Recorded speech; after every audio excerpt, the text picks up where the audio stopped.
혹시 여러분은 평생을 함께할 거라 믿었던 친구에게서 외면당한 적이 있습니까? 어릴 적부터 늘 곁을 지켜주던 친구. 젊은 날의 열정과 고민을 함께 나누던 벗이 어느 날 갑자기 연락조차 뜸해지고 만나도 예전 같지 않다는 걸 깨닫는 순간. 그 충격은 생각보다 크고 깊습니다. 우리는 흔히 가족보다도 친구가 더 마음을 알아준다고 믿습니다. 하지만 인생의 어느 시점에 도달하면 바로 그 믿음이 무너져 내리는 경험을 합니다. 그것이 바로 노년의 가장 큰 충격 중 하나입니다. 60대, 70대가 되면 삶의 무게는 더 이상 젊은 시절과 다릅니다. 이제는 새로운 꿈을 향해 달릴 힘도 부족하고 자녀들은 이미 독립했으며 직장이라는 공통의 무대에서도 물러납니다. 예전에는 만나면 이야기꽃이 피던 친구들도 이제는 옛날 이야기를 반복하거나 건강과 병원 이야기만 늘어놓습니다. 반복되는 대화 속에서 우리는 어느새 질문하게 됩니다. 이 만남이 정말 나에게 도움이 될까? 이 순간이 바로 친구 관계의 변곡점이 됩니다.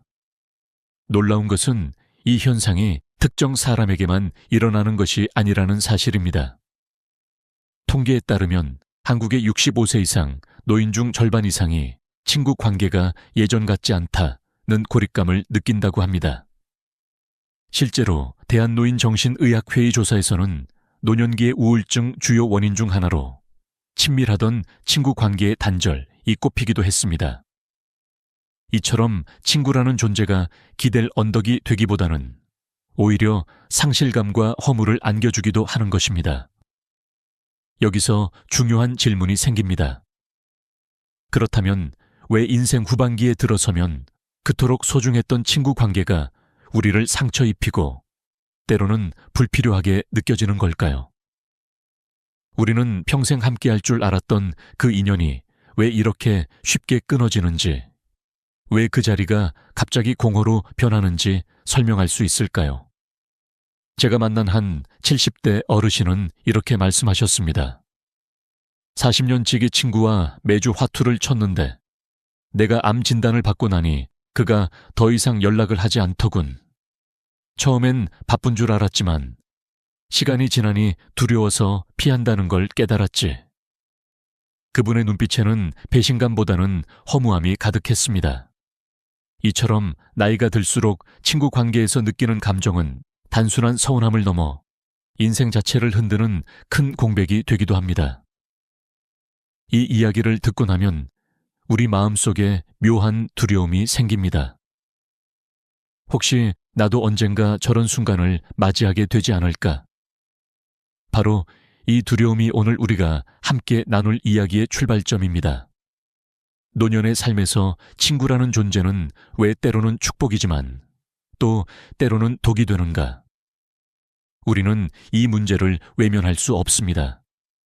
왜냐하면 지금 이 순간에도 우리의 삶은 조금씩 그 방향으로 흘러가고 있기 때문입니다. 하지만 여기서 잠시 숨을 고르고 다시 생각해 봅시다. 정말 친구가 쓸모 없어지는 걸까요? 아니면 우리가 친구 관계에서 기대하는 방식이 달라져야 하는 걸까요? 우리가 젊을 때는 함께 웃고 떠드는 것만으로 충분했습니다. 하지만 노년에는 그 이상의 무언가가 필요합니다. 단순한 즐거움이 아니라 삶의 의미, 평온, 그리고 자기 자신과의 화해 말입니다.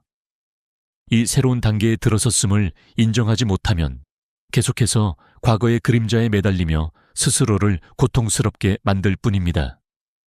그래서 저는 오늘 이 영상을 통해 여러분과 함께 조금은 불편할 수 있는 진실을 이야기하려 합니다.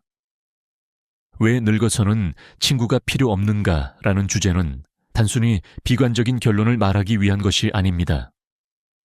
오히려 그 반대입니다. 이 진실을 마주해야만 우리는 더 자유롭고 더 평화로운 노년을 살아갈 수 있습니다. 친구라는 허상에 매달리는 대신 스스로를 돌보고 자기 안에 평온을 찾는 삶. 그것이야말로 진정한 행복의 시작일지도 모릅니다. 이제 앞으로의 6부분에서 저는 여러분께 충격적인 현실과 때로는 가슴 아픈 경험담을 그리고 전문가들의 통계와 분석을 보여드리겠습니다. 때로는 마음이 불편할 수도 있습니다. 그러나 끝까지 함께 하신다면 분명 새로운 깨달음을 얻으실 수 있을 겁니다. 이제 이야기는 본격적으로 시작됩니다.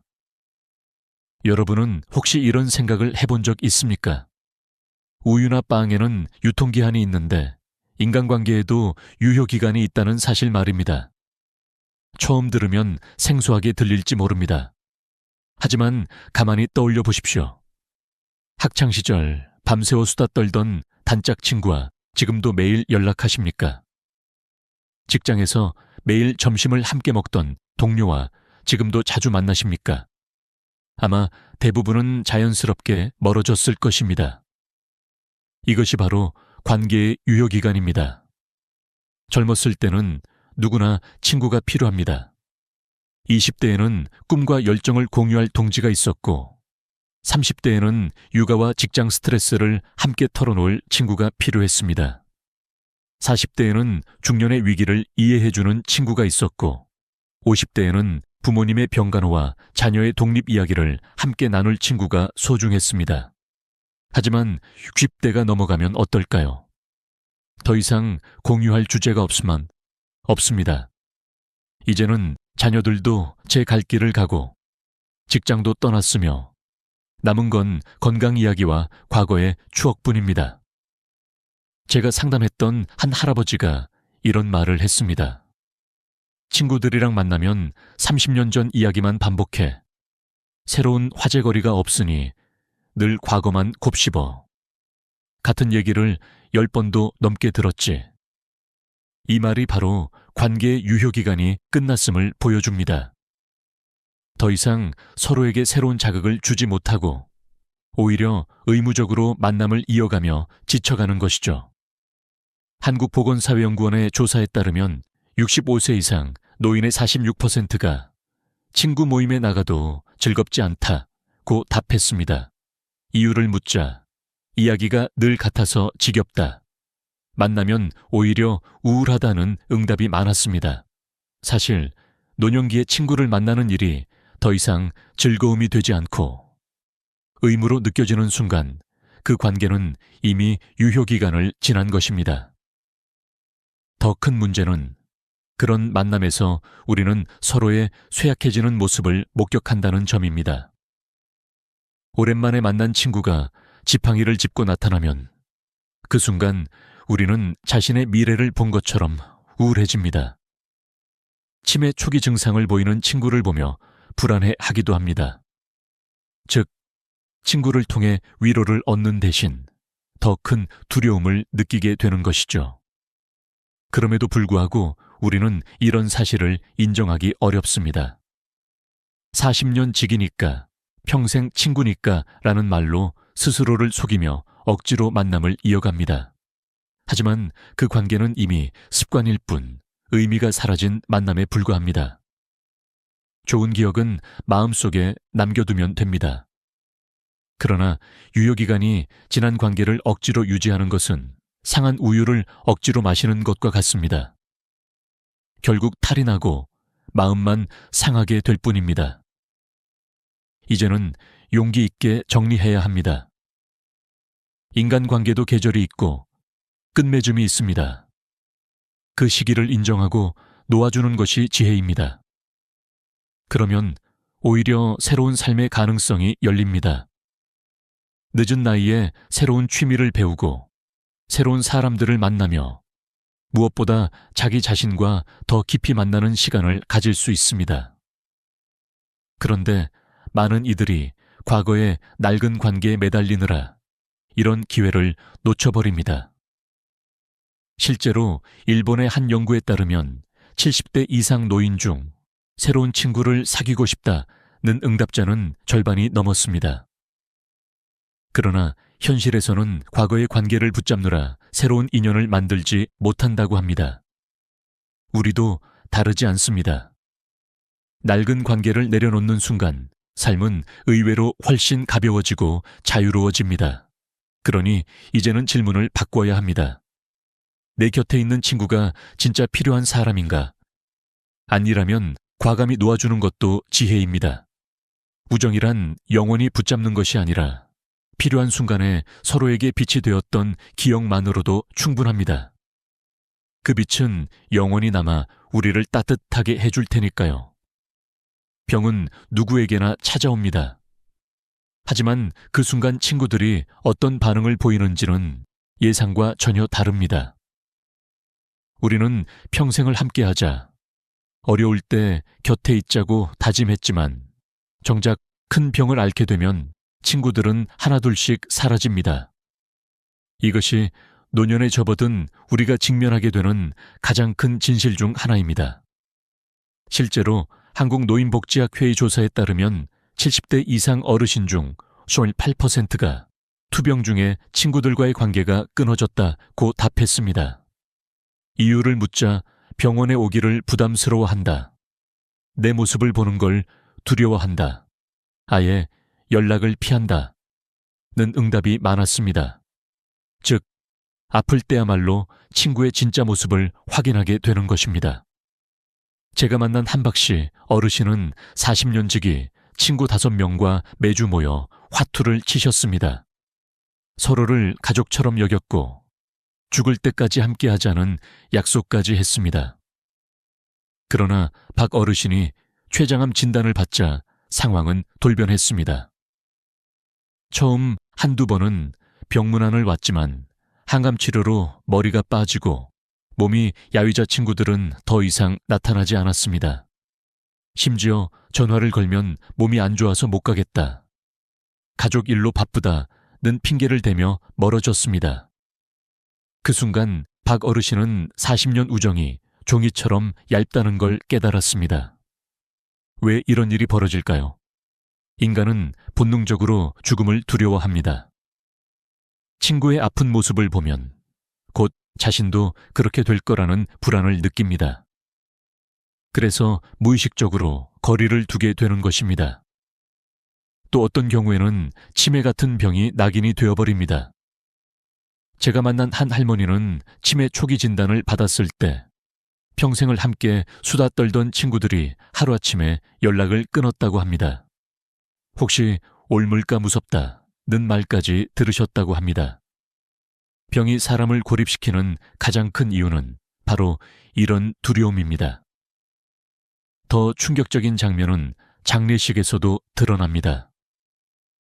생전에 그렇게 가까웠던 친구들이 정작 빈소에 나타나지 않는 경우가 많습니다. 너무 무겁고 우울하고 불편하기 때문입니다. 반면 가족은 다릅니다.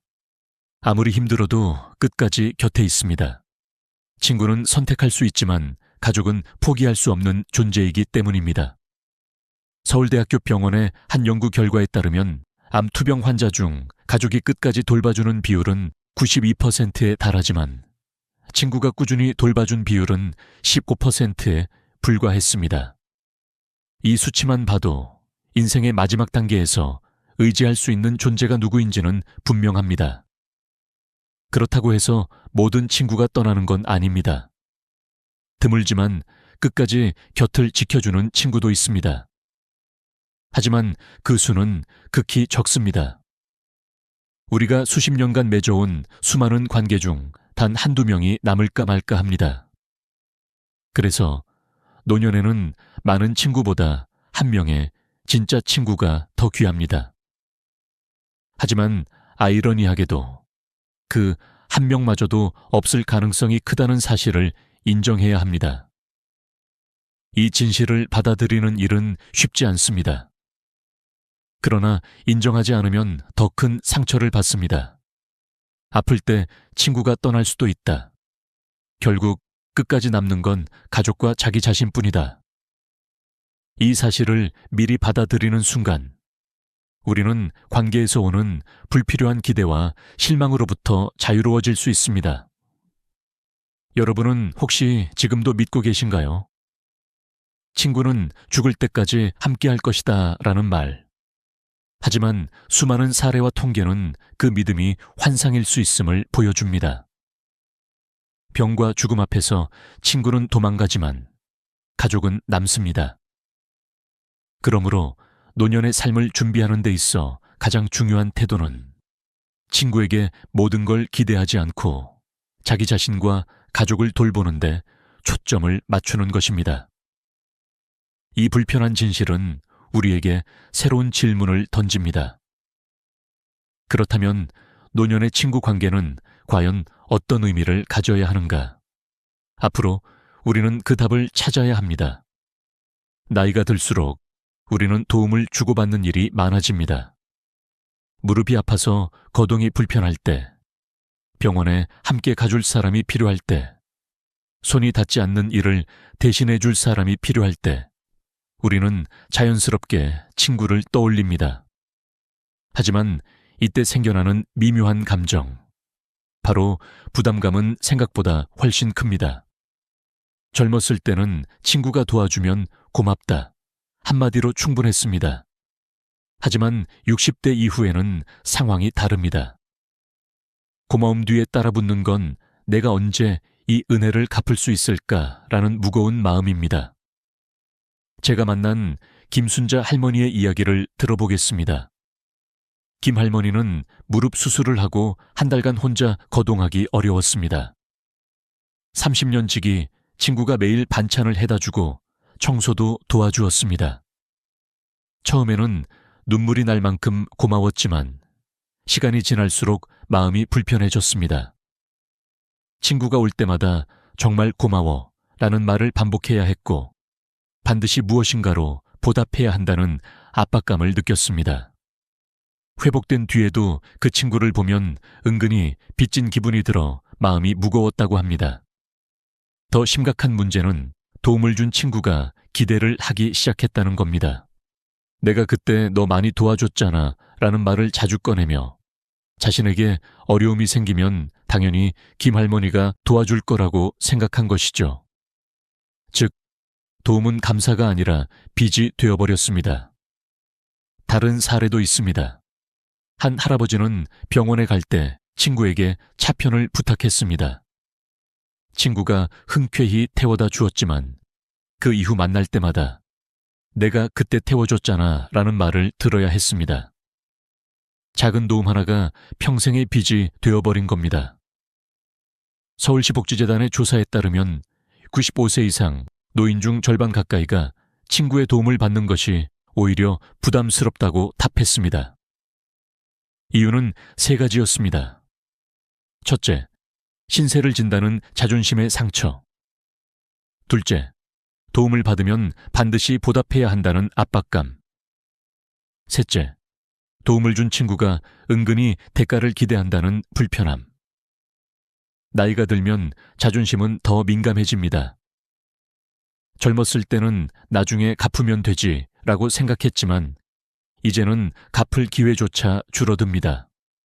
건강도 경제력도 에너지도 예전 같지 않으니까요. 그래서 오히려 도움을 받기보다 차라리 돈을 주고 서비스를 받는 게 더 깔끔하다고 말하는 어르신들이 많습니다. 돈은 갚으면 끝나지만 친구에게 진 빚은 끝없이 마음에 남기 때문입니다. 이런 이유로 많은 노인들이 친구의 도움을 거절합니다. 순간은 불편하지만 장기적으로는 마음이 편하기 때문입니다.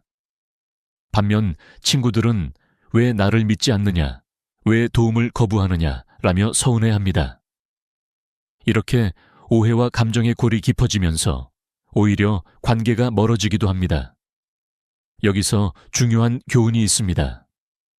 노년의 친구 관계는 순수한 호의보다는 계산이 개입될 가능성이 크다는 것입니다. 젊을 때처럼 아무 조건 없이 베풀고 받는 관계는 점점 줄어듭니다. 그렇기에 도움이라는 것이 오히려 관계를 깨뜨리는 계기가 되기도 합니다. 여러분은 혹시 친구에게 도움을 요청했다가 오히려 더 불편해진 경험이 있으신가요? 그렇다면 이미 그 순간 친구 관계의 본질이 달라졌음을 의미합니다.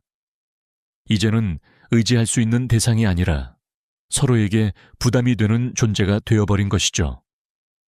그래서 지혜로운 노년의 태도는 도움을 최소화하는 것입니다.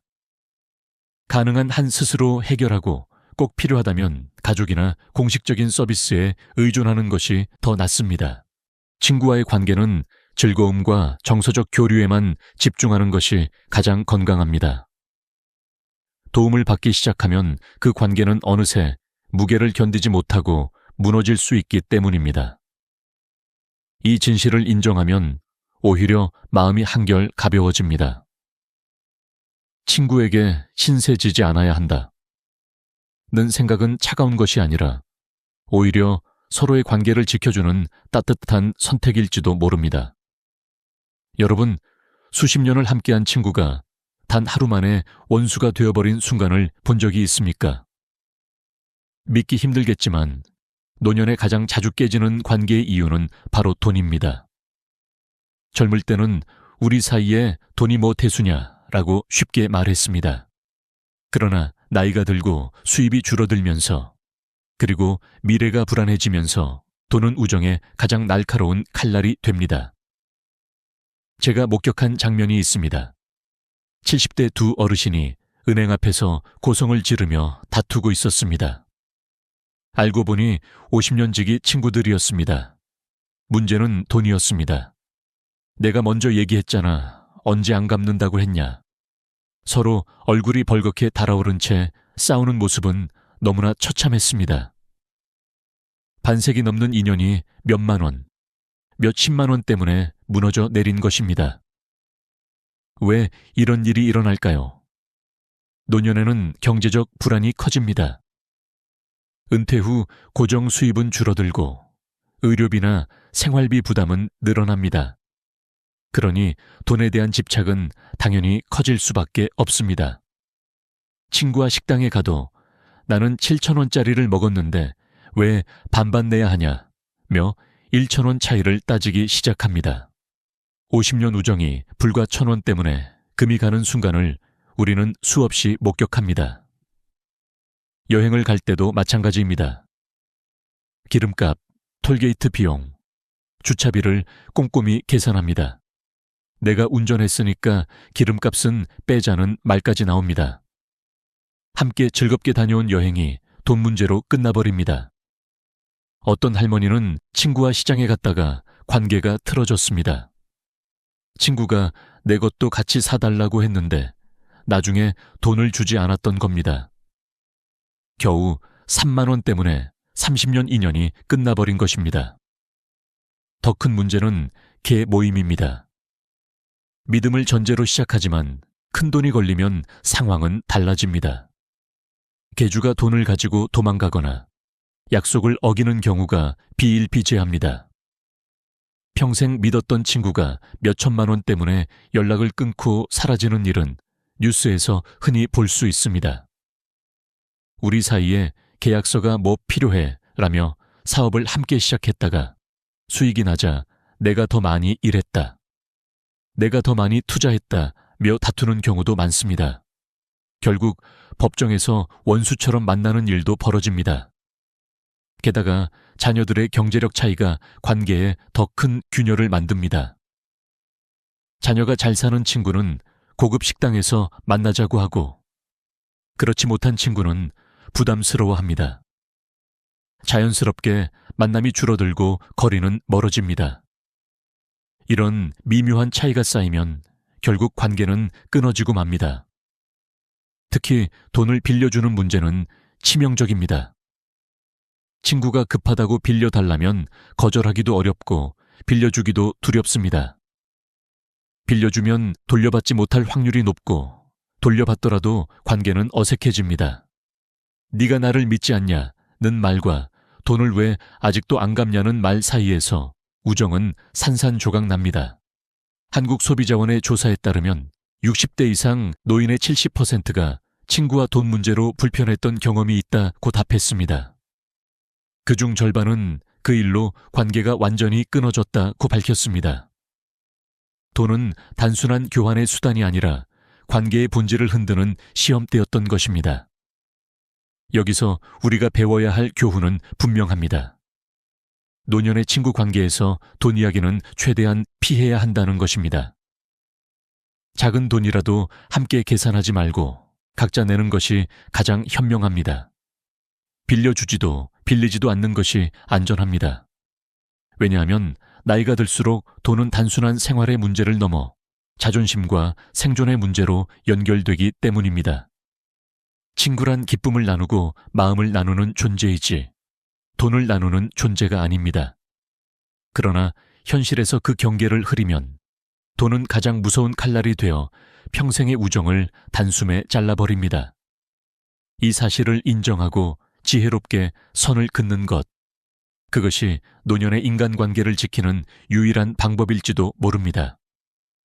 나이가 들수록 우리는 깨닫습니다.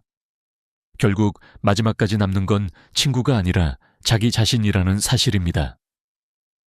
인생 후반기에 접어들면 친구 관계는 의무가 되고 돈과 병과 질투 속에서 금이 갑니다. 하지만 역설적으로 이 현실은 우리에게 중요한 선물을 줍니다. 바로 혼자 있는 법을 배울 기회입니다. 많은 철학자들이 고독의 가치를 이야기했습니다. 괴테는 혼자 있을 줄 아는 사람이 진정한 행복을 누린다고 했고, 쇼펜하워는 타인은 지옥이고 고독이야말로 안식이다 라고 했습니다. 니체는 고독은 자유의 어머니다 라고 말했습니다. 이 말들은 단순한 문장이 아닙니다. 실제로 나이가 들어보니 더 깊이 와닿습니다. 왜냐하면 결국 노년의 행복은 관계에서 오는 것이 아니라 자기 자신을 어떻게 대하느냐에서 오기 때문입니다. 실제로 서울대 노년사회연구소의 보고서에 따르면 70대 이상 노인의 행복감은 친구 수와 큰 상관관계가 없었습니다. 오히려 자신만의 취미, 혼자 보내는 시간의 질과 훨씬 밀접한 관련이 있었습니다. 바둑, 글쓰기, 걷기, 음악 감상 같은 혼자 즐길 수 있는 활동을 꾸준히 하는 노인일수록 우울증 비율이 절반 가까이 낮았습니다. 이 데이터는 우리에게 분명한 메시지를 줍니다. 행복은 타인이 아니라 자기 자신과의 관계에서 비롯된다는 것입니다. 그렇다고 해서 친구를 완전히 끊으라는 의미는 아닙니다. 중요한 건 어떤 친구와 어떤 방식으로 관계를 맺을 것인가입니다. 노년에는 수십 명의 친구가 필요하지 않습니다. 가끔 안부를 주고받는 몇 명, 마음이 편한 한두 명이면 충분합니다. 억지로 모임에 나가 웃는 척하며 앉아있을 필요도, 과거의 추억에 매달려 반복되는 이야기를 들어줄 필요도 없습니다. 진짜 소중한 건 억지 없는 관계와 혼자만의 평화로운 시간입니다. 여러분은 혹시 이런 경험이 있지 않습니까? 혼자 집에서 차 한 잔을 마시며 조용히 음악을 들을 때, 오히려 친구들과 시끄럽게 어울릴 때보다 더 큰 평온을 느끼는 순간 말입니다. 이것이 바로 노년의 행복이 향하는 방향입니다. 남들이 뭐라 하든 혼자만의 시간을 긍정적으로 받아들일 때 우리는 더 자유롭고 당당한 삶을 살 수 있습니다. 이제 우리는 질문을 바꿔야 합니다. 왜 친구가 나를 채워주지 못할까가 아니라 내가 나 자신을 어떻게 채울 수 있을까? 그 답은 자기 자신에게 집중하는 데 있습니다. 새로운 것을 배우고 새로운 취미를 시작하고 자기 몸과 마음을 돌보는 것입니다. 그리고 무엇보다 혼자 있는 시간을 두려워하지 않고 즐기는 것입니다. 한 어르신은 이런 말씀을 하셨습니다. 70이 넘어가니 친구가 아니라 거울이 내 벗이더군. 매일 아침 거울 속 내 얼굴을 보며 오늘도 살아있음에 감사하고 스스로와 대화하는 게 가장 큰 힘이 되었어. 이 말처럼 결국 우리를 지탱해 주는 건 자기 자신입니다. 이 영상의 마지막 메시지는 단순합니다. 더 이상 허상에 매달리지 마십시오. 친구라는 이름의 의무와 짐을 내려놓으십시오. 대신 자기 자신을 돌보고 혼자 있는 시간을 두려워하지 마십시오. 그것이야말로 노년의 진정한 자유와 행복의 시작입니다. 오늘 이야기가 마음에 와 닿으셨다면 구독과 좋아요를 눌러주시고 앞으로도 삶의 지혜와 경험을 나누는 영상을 함께 해주시기 바랍니다. 다음 영상에서 또 다른 이야기로 찾아뵙겠습니다. 감사합니다. 그날 밤 나는 한숨도 잘 수 없었습니다. 이 말은 65세 최만수 씨가 내게 직접 했던 첫마디였다. 그는 국민연금을 신청하지 않아 2,160만 원을 놓쳤다. 믿기지 않겠지만 단지 몰랐다는 이유 하나로였다. 주변 사람들은 나중에 하면 되지 않나? 라고 쉽게 말하지만 국민연금은 그렇지 않다. 신청하지 않으면 아무리 자격이 있어도 한 푼도 못 받는다. 최만수 씨는 평생 공장에서 일하며 3자녀를 키웠다. 늦은 밤까지 기계 소리 속에서 손이 굳어져도 늘 노후에는 연금으로 살면 되겠지라며 버텼다고 한다. 그런데 정년 퇴직 후 63세가 되었을 때 아무 연락도 오지 않자 그는 아직 때가 아니겠지 하고 넘겼다. 그렇게 2년이 흘렀다. 어느 날 동네 친구가 국민연금을 받고 있다는 이야기를 들었다. 나도 받을 수 있나? 궁금해져서 국민연금공단에 전화를 걸었다. 상담원은 조심스레 말했다. 어르신, 이미 63세 때부터 받으실 수 있었는데요. 지금 신청하시면 2년치 금액은 소급이 안 됩니다. 순간 귀가 멍해졌다고 한다. 90만 원씩 24개월이면 2,160만 원. 평생 한 푼, 2푼 모아온 그에게는 어마어마한 금액이었다. 그날 밤 그는 이불 속에서 천장을 바라보며 자신을 탓했다. 왜 몰랐을까? 왜 확인해보지 않았을까? 그 후로 한동안 불면증에 시달렸다. 그가 한숨을 쉬며 내게 한 말이 잊히지 않는다. 젊었을 때보다 나이 들어서 더 억울하더군요. 이제 와서 누굴 탓하겠습니까? 이 이야기를 들으며 나는 생각했다. 우리 주변엔 최만수 씨가 얼마나 많을까? 나는 아직 65세 안 됐으니까 나중에 하지 뭐 라고 말하는 60대 초반의 분들, 집으로 안내문 오면 그때 하지라며 미루는 분들. 하지만 우편물이 안 오면요, 주소가 바뀌면요, 그 순간 당신의 2천만 원도 사라집니다. 실제로 국민연금은 자동지급이 아닙니다. 반드시 신청해야 합니다. 생일 2-3달 전에 안내문이 발송되지만 주소 변경이나 전달 누락으로 못 받는 경우도 많습니다. 그러니 몰랐다는 말은 변명이 되지 않습니다. 이 방송을 듣고 계신다면 지금 이 순간이 바로 당신이 움직여야 할 때입니다. 63세가 되었거나 곧 되는 분들은 오늘 바로 확인하십시오. 전화 한 통이면 됩니다. 국민연금 콜센터 135 혹은 스마트폰 앱 내 곁에 국민연금. 공동인증서로 로그인하면 당신의 예상 수령객이 정확히 표시됩니다. 나는 방송을 하면서 수많은 사연을 들었다. 어떤 분은 병원비가 급해서 미리 연금을 받기로 했다가 감액을 당했고, 어떤 분은 신청 시기를 놓쳐 억울함에 눈물을 흘렸다. 하지만 공통점이 있다. 모두 몰라서 손해를 봤다는 것. 우리는 흔히 정부가 알아서 주겠지 라고 생각한다. 그러나 현실은 그렇지 않다. 연금은 권리지만 스스로 청구해야만 받을 수 있다. 당신의 평생 땀이 묻은 돈이다. 국가가 챙겨주지 않는다. 당신이 챙겨야 한다. 최만수 씨는 지금도 그날을 잊지 못한다고 했다.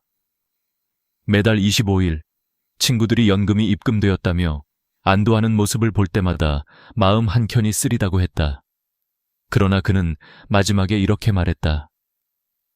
그래도 이제라도 알았으니 다행이죠. 내가 겪은 일을 다른 사람들은 겪지 않았으면 좋겠습니다. 그의 이 한마디가 오늘 방송의 시작이 되었다. 당신의 통장에 2천만 원이 들어올 수도 아니면 사라질 수도 있습니다. 단지 신청서 한 장 차이입니다. 이제 다음 이야기를 들어보십시오. 과연 우리는 국민연금으로 얼마나 받을 수 있을까? 그 금액의 진실을 지금부터 말씀드리겠습니다. 내가 국민연금에 대해 본격적으로 관심을 가진 건 은퇴 후 3년이 지난 어느 날이었다. 친구 김영수 씨가 커피를 마시며 웃는 얼굴로 말했다. 나 이번 달부터 연금 받기 시작했어. 매달 135만 원이야. 처음엔 믿기지 않았다. 그거 회사에서 퇴직연금이야? 하고 물었더니 그는 고개를 저었다. 아니야, 국민연금. 32년 동안 꼬박꼬박 냈거든. 김영수 씨는 평범한 직장인이었다. 월 평균 소득은 320만 원, 가족을 위해 아침부터 밤까지 성실히 일한 사람이었다. 그의 아내도 25년 동안 일을 하며 국민연금을 냈다. 아내의 수령액은 월 88만 원, 두 사람의 연금을 합치면 매달 223만 원이었다. 그는 말했다. 우리 생활비가 한 달에 180만 원 정도인데 연금으로 충분히 커버돼. 나머지는 손주들 용돈 주고 가끔 외식도 하고 봄에는 제주도도 다녀왔지. 그의 말에는 안도와 자부심이 섞여 있었다. 이제 자식들에게 손 벌리지 않아도 돼. 그 웃음이 얼마나 따뜻하게 느껴졌는지 모른다. 하지만 모든 사람이 그렇게 여유로운 건 아니다. 2025년 기준으로 국민연금의 평균 수령액은 월 67만 원. 생각보다 적지 않은가? 그러나 평균은 함정이 있다. 가입 기간과 소득 수준에 따라 차이가 매우 크다. 예를 들어 월 평균 소득이 300만 원이었던 사람을 기준으로 계산하면 20년 가입자는 월 86만 원, 30년 가입자는 월 129만 원, 40년 가입자는 월 172만 원. 같은 돈을 내도 얼마나 오래 냈느냐에 따라 이렇게 달라진다. 40년 납입자와 20년 납입자의 차이는 매달 86만 원, 1년이면 1032만 원, 10년이면 1억 원이 넘는다. 이 수치는 단순히 숫자가 아니다. 노후의 평온함과 불안함을 가르는 금액이다. 그래서 나는 그날 저녁 집에 돌아와 국민연금 앱을 설치했다. 내 곁에 국민연금. 로그인하자마자 내 예상 수령액이 화면에 떴다. 그 순간 손끝이 떨렸다. 이게 전부라고? 생각보다 금액이 적었다. 나처럼 중간에 이직과 공백이 많았던 사람들은 불리할 수밖에 없었다. 이때 깨달았다. 국민연금은 준비하는 사람만이 든든한 노후를 맞는다. 앱 사용이 어려운 분들은 공단 홈페이지나 맥 35번으로 전화해도 친절히 안내받을 수 있다. 상담원은 내게 지금부터라도 추가 납입을 고려해보세요 라고 조언했다. 그날 이후 나는 내 주변 사람들에게 늘 이렇게 말한다. 지금이라도 확인하세요. 당신이 받을 금액을 알아야 대비를 하지요. 실제로 예상 수령액을 조회하고 놀라는 분들이 많다. 어떤 분은 생각보다 많네 하며 안심하지만 또 어떤 분은 이걸로 어떻게 살아? 라며 걱정한다. 중요한 건 정확히 아는 것. 모르면 준비할 수 없고 준비하지 않으면 늦는다. 연금은 마법처럼 갑자기 늘어나지 않는다. 그건 젊을 때부터 쌓아온 신용과 노력의 결과다. 그래서 나는 이 영상을 통해 한 가지를 강조하고 싶다. 국민연금은 단순한 제도가 아니다. 그건 당신이 평생 일하며 쌓은 당신의 노동의 증거이자 노후의 생명줄이다. 이제 많은 분들이 궁금해하신다. 그럼 2026년부터 뭐가 바뀌는 거야? 좋은 질문이다. 18년 만에 찾아오는 국민연금 대개혁. 보험료는 조금 오르지만 대신 받는 돈도 크게 늘어난다. 그리고 일하면서 연금 받기도 쉬워진다. 다음 이야기에서는 그 변화의 구체적인 내용, 그리고 왜 이번 개혁이 준 세대에게 마지막 기회가 될 수 있는지 자세히 말씀드리겠다. 내가 처음 2026년 개혁이라는 말을 들었을 때 솔직히 반신반의했다. 또 세금 올리겠다는 거 아니야? 주변 사람들도 대부분 그렇게 생각했다. 하지만 실제 내용을 들여다보니 단순한 인상이 아니었다. 오히려 지금 세대에게는 놓치면 안 될 유리한 변화였다. 2026년 1월 1일 18년 만에 국민연금 대개혁이 시작된다. 그 핵심은 세 가지다. 더 내고, 더 받고, 더 쉽게 받는다. 먼저 보험료가 오른다. 지금은 월급의 9%를 내는데 2026년부터는 9.5%가 된다. 그리고 매년 0.5%씩 올라 2033년엔 13%에 도달한다. 또 내야 하는 돈이 늘어나는 거잖아요. 맞다. 그러나 계산해보면 생각보다 크지 않다. 월급이 350만 원인 직장인을 기준으로 하자. 지금은 본인이 157,500원을 내고 회사가 똑같이 157,500원을 낸다. 2026년에는 본인 부담이 166.250원으로 오른다. 딱 8,750원 차이. 커피 두세 잔 값이다. 그런데 그 결과는 다르다. 받는 돈이 늘어난다. 이건 단순히 좋아진다 수준이 아니다. 국민연금의 소득 대체율이 기존 41.5%에서 40%로 인상된다. 즉, 퇴직 전 월 평균 소득이 300만 원이던 사람이 받는 연금이 개혁 전에는 92만 원이었지만 개혁 후엔 98만 원으로 오른다. 매달 6만 원씩 더 받게 되는 셈이다. 9천 원 더 내고 6만 원 더 받는다. 단순히 숫자만 봐도 이번 개혁은 50, 60세대에게 유리한 구조다. 이미 보험료를 오래 냈고 이제 곧 수급 시기에 들어가는 세대이기 때문이다. 그렇다면 자영업자와 프리랜서는 어떨까? 지역가입자는 회사가 절반을 부담해주지 않기 때문에 전액 본인이 납부한다. 월 소득 250만 원이라면 현재는 22만 5천 원을 내지만 2033년에는 32만 5천 원으로 오른다. 부담이 커지는 건 사실이다. 하지만 여기에 희소식이 있다. 2026년부터는 소득이 일정 기준 이하인 지역가입자에게 정부가 보험료 일부를 지원해준다.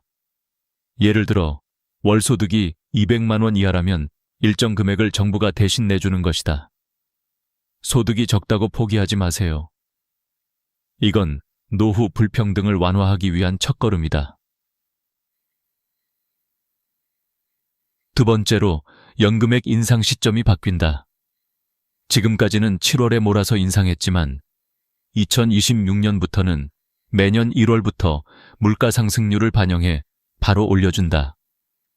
올해 2025년도는 2.3% 인상되어 100만 원 받던 분은 102만 3천 원으로 늘었다.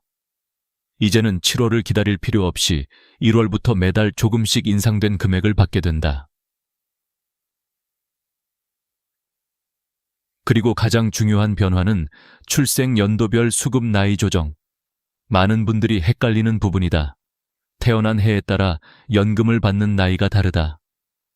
1952년생까지 60세부터 1953년생 61세부터 1957, 1960년생 62세부터 1961, 1964년생 63세부터 1965, 1968년생 64세부터 1969년 이후 65세부터 예를 들어 1962년생이고 생일이 6월 15일이라면 2025년 6월 15일에 63세가 된다.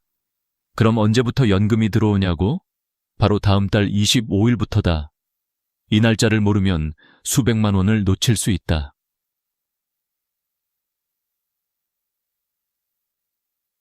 이쯤에서 가장 많이 받는 질문이 있다. 그럼 국민연금은 자동으로 들어오나요? 정답은 아니요. 자동 지급되지 않는다. 반드시 신청해야 한다. 생일 이후 3개월 전에 국민연금공단에서 안내문이 오지만 주소가 바뀌었거나 우편물이 분실되면 통보조차 못 받는다. 그래서 나중에 해야지라는 생각이 가장 위험하다. 나는 방송을 마무리하며 이렇게 말하고 싶다. 국민연금 개혁은 단순한 제도 변경이 아니라 당신의 노후를 새로 쓰는 기회다. 보험료가 조금 늘어도 그 이상의 혜택과 안정이 돌아온다. 한 장의 신청서, 한 번의 확인, 그것이 당신의 미래를 지킬 수 있다. 다음 이야기에서는 이 개혁 속에서도 몰라서 손해보는 사람들의 현실을 들려드리겠다. 그들의 공통점은 단 하나였다. 나는 나중에 하려고 했어요. 내가 방송을 하며 가장 안타까웠던 사연들 중 하나는 몰라서 손해본 사람들이었다. 그들의 공통점은 단 하나였다. 나중에 하려다가 늦었다. 그 중에서도 63세 이명숙 씨의 이야기가 아직도 생생하다. 그녀는 남편을 일찍 여의고 혼자 두 아들을 키웠다. 식당일, 청소일, 요양보호사 일까지 안 해본 게 없었다. 그렇게 25년 동안 성실하게 국민연금을 냈다.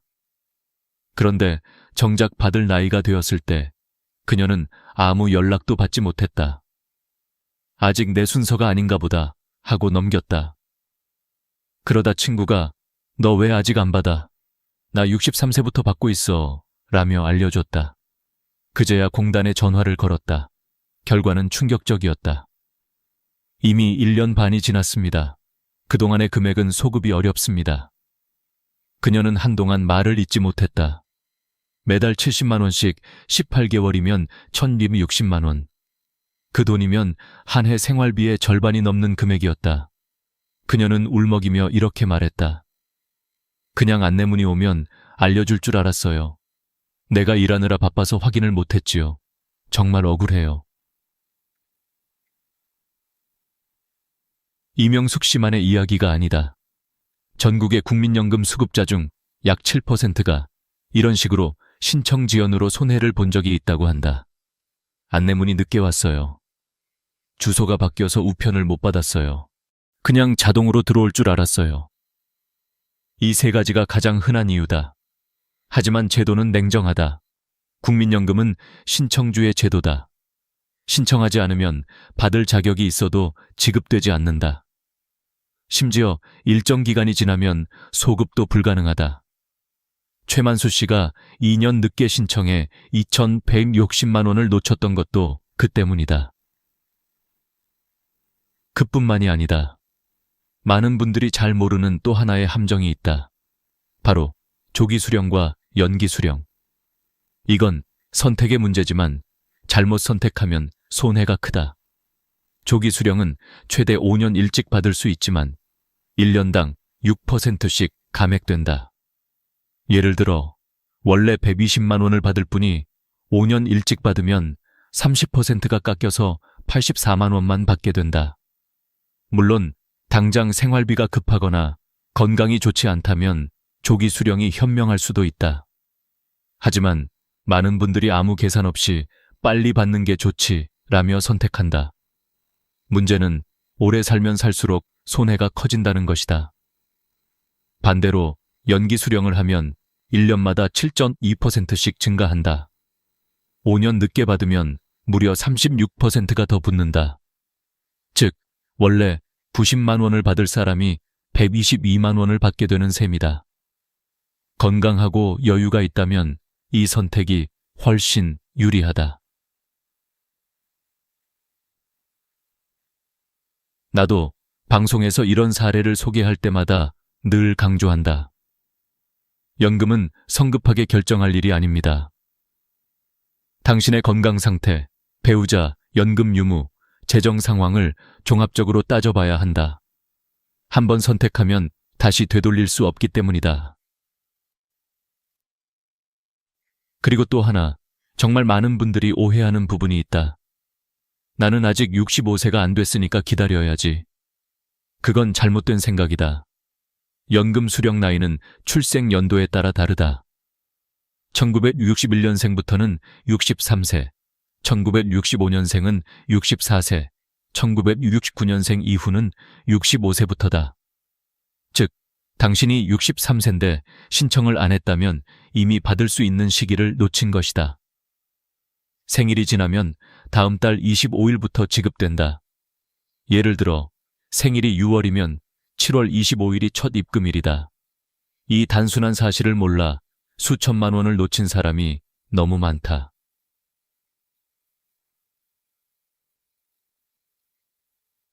나는 이런 사연들을 모아 방송할 때마다 느낀다. 이건 제도의 문제가 아니라 정보의 문제다. 알면 지킬 수 있고 모르기 때문에 잃는다. 국민연금은 당신의 권리다. 하지만 권리는 스스로 손을 내밀 때만 주어진다. 이제 다음 이야기로 넘어가자. 이번엔 조금 다른 불만이다. 나는 30년 동안 성실히 냈는데 왜 기초연금이 깎여요? 그 목소리엔 분노와 허탈함이 섞여 있었다. 다음은 그 억울한 현실, 성실한 사람이 바보 되는 제도에 대한 이야기다. 나는 수많은 국민연금 상담 사연을 들으면서 유독 마음이 무거워지는 순간이 있었다. 바로 성실하게 냈는데 손해본 사람들의 이야기였다. 그 중에서도 63세 박경자 씨의 사연은 잊을 수 없다. 그녀는 젊을 때부터 가난했지만 늘 내가 늙어서 자식에게 폐 끼치지 않으려면 국민연금은 꼭 내야지 라고 다짐하며 살았다. 하루 10시간씩 식당에서 일하며 단 하루도 밀리지 않고 30년 동안 국민연금을 납부했다. 퇴직 후 드디어 65세가 되어 기대하던 기초연금을 신청하러 주민센터를 찾았다. 하지만 직원의 한마디가 그녀의 얼굴을 굳게 만들었다. 어르신, 국민연금을 많이 받으셔서 기초연금은 17만 원이 깎입니다. 그녀는 순간 귀를 의심했다. 아니, 30년 동안 한 푼도 안 밀리고 냈는데 왜 깎아요? 직원은 난감한 표정으로 답했다. 그게 연계 감액 제도 때문입니다. 국민연금을 많이 받으시면 기초연금은 일부 줄어듭니다. 그녀는 손에 쥐고 있던 서류를 바라보며 한참을 멍하니 있었다. 영안으로 따지면 이번 4만 원 손해. 옆집 친구는 국민연금을 한 푼도 내지 않았는데 매달 34만 원씩 기초연금을 꼬박꼬박 받는다. 그녀는 울분을 삼키며 이렇게 말했다. 열심히 낸 내가 바보가 된 기분이에요. 사실 박경자 씨 혼자만 그런 게 아니다. 2024년 기준으로 국민연금과 기초연금을 동시에 받는 사람은 약 343만 명. 그중 70만 4천 명이 기초연금 감액을 당하고 있다. 5명 중 1명꼴이다. 이 제도의 이름은 국민연금 연계 감액. 취지는 형평성 유지라고 한다. 많이 낸 사람은 이미 연금이 있으니 적게 낸 사람에게 더 주자는 논리다. 하지만 그 결과는 역설적이다.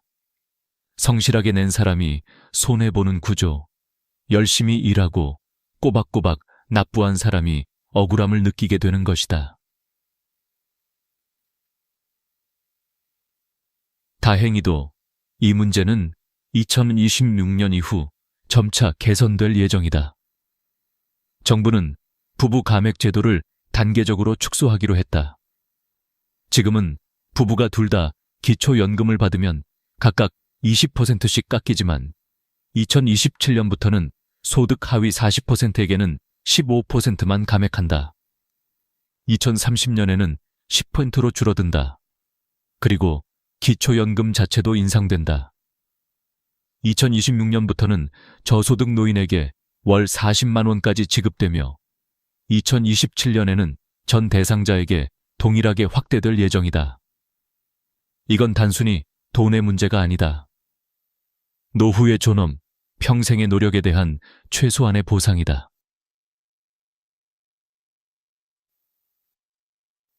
나는 한 방송 인터뷰에서 이렇게 말했다. 국민연금은 국가와 국민이 함께 쌓은 신뢰의 약속입니다. 그 약속이 성실한 사람에게 불공평하게 느껴진다면 그건 제도의 실패입니다. 박경자 씨도 이후 내게 연락을 주셨다. 그래도 방송 보고 위로가 됐어요. 나만 억울한 게 아니라는 걸 알았어요. 그녀는 웃으며 덧붙였다. 다음 세대는 이런 일 겪지 않았으면 좋겠어요. 그 말을 들으며 나는 깊이 고개를 끄덕였다. 우리의 부모 세대는 나라가 가난하던 시절에도 희망 하나로 납부서를 들고 은행 창구에 섰다. 그 마음을 헛되이 해서는 안 된다. 다행히 정부는 성실 납부자 우대 제도와 보험료 지원 확대를 검토하고 있다. 출산 크레딧, 군복무 크레딧도 2026년부터 확대된다. 첫째 아이도 12개월, 둘째도 12개월, 셋째부터는 18개월씩 가입 기간으로 인정받을 수 있다. 그리고 군 복무자도 최대 12개월까지 혜택이 늘어난다. 이는 단순한 제도 개편이 아니라 노력한 사람에게 정당한 보상을 돌려주는 변화다.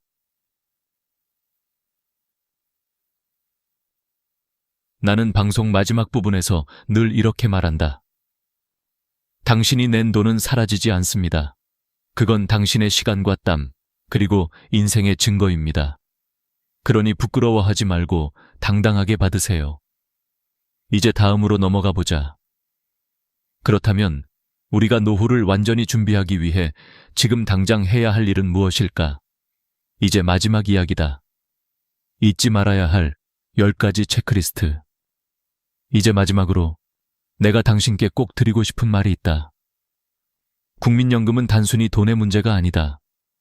그건 당신이 평생 흘린 땀의 결과이자 스스로 지켜야 할 권리다. 하지만 알고 챙기지 않으면 그 권리는 쉽게 사라진다. 그래서 오늘 나는 노후를 위해 꼭 해야 할 10가지 체크리스트를 정리했다.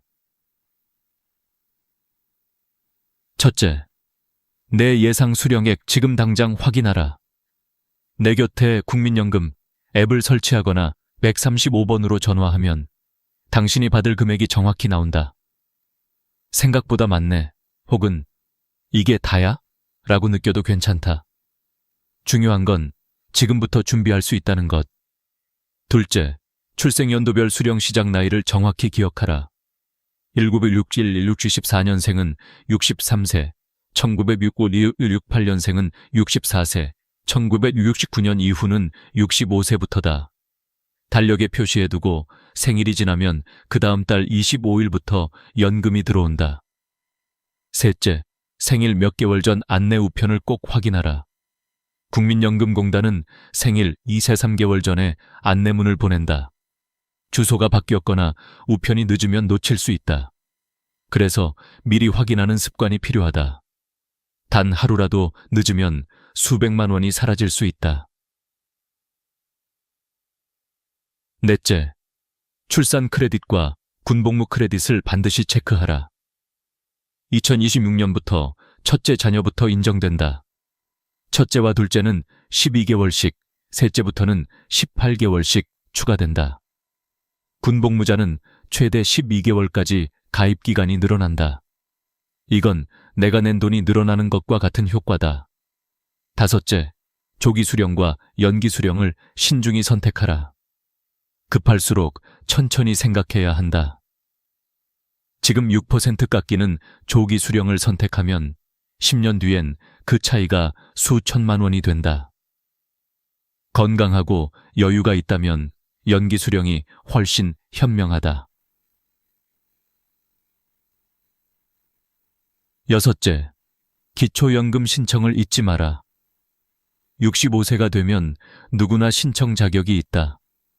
국민연금을 많이 받아서 감액되더라도 받는 게 안 받는 것보다 낫다. 기초연금은 65세 생일달부터 신청할 수 있으며 늦으면 소급 지급이 되지 않는다. 일곱째, 본인 명의 통장을 미리 준비하라. 배우자나 자녀 명의 통장은 안 된다. 계좌가 압류되어 있거나 사용 정지된 건 없는지 확인하라. 연금은 매달 25일 당신 통장으로 정확히 들어온다. 여덟째, 서류를 미리 챙겨라. 신분증, 통장 사본, 가족관계 증명서만 있으면 된다. 앱이나 홈페이지로도 간편하게 신청 가능하다. 서류가 복잡하다고 미루는 게 가장 큰 손해다. 아홉째, 국민연금 외에 노후 준비를 하라. 개인연금, IRP, 주택연금 등 다양한 방법이 있다. 노후 최소 생활비는 월 136만 원이지만 국민연금 평균은 67만 원이다. 즉, 절반이 비어있다. 지금부터라도 현대 15%의 소득을 따로 모으라. 열째, 정기적으로 납부 내역을 확인하라.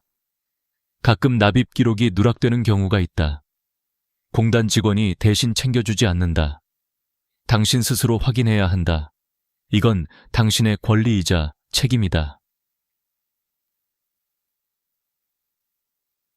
나는 수많은 사람들을 만나면서 깨달았다. 연금은 복잡한 제도가 아니다.